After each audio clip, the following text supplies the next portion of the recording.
medical mission ay napaka-importante po. Dahil ito po ay pangkalusugan.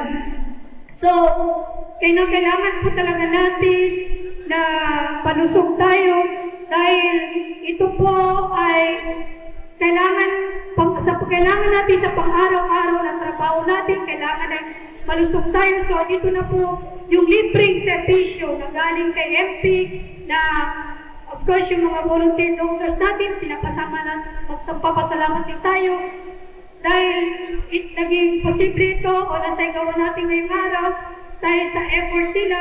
So, yung mga taga-Talumangco, no, dapat i-take opportunity na po ito kasi libre po ito, libre konsultasyon, libreng gamot, hindi po ito araw-araw na gagawa po ito sa ating munisipyo.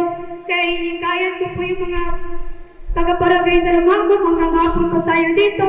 Kaya huwag po natin itong palagpasin na araw na ito dahil mahalaga po ang kalusugan natin dahil ito po ay amana po entrust sa atin ni Allah subhanahu wa ta'ala.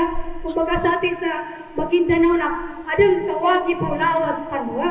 So kailangan po talaga ang mahalaga na pangalaga natin ang ating kalusugan.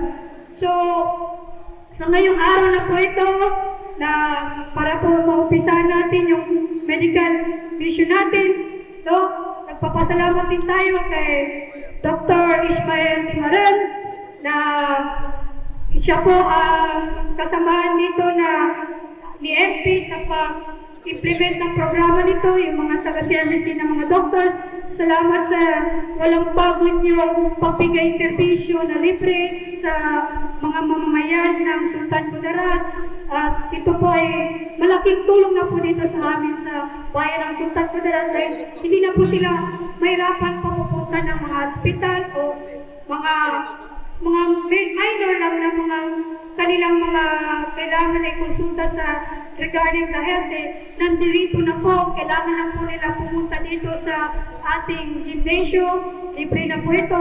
So, kailangan kami po ako po muli nagpapasalamat na marami po tayong natatanggap na mga serbisyo mula po sa kawani nating gobyerno, mga iba't ibang organisasyon at kami dito po sa NGO ng Sultan Kudarat, handa po kami makipagtulungan sa mga ilalapit po sa amin ng mga serbisyo para rin po sa paglawak ng ikaganda po ng bayan ng Sultan Kudarat. So, hanggang dito lang po.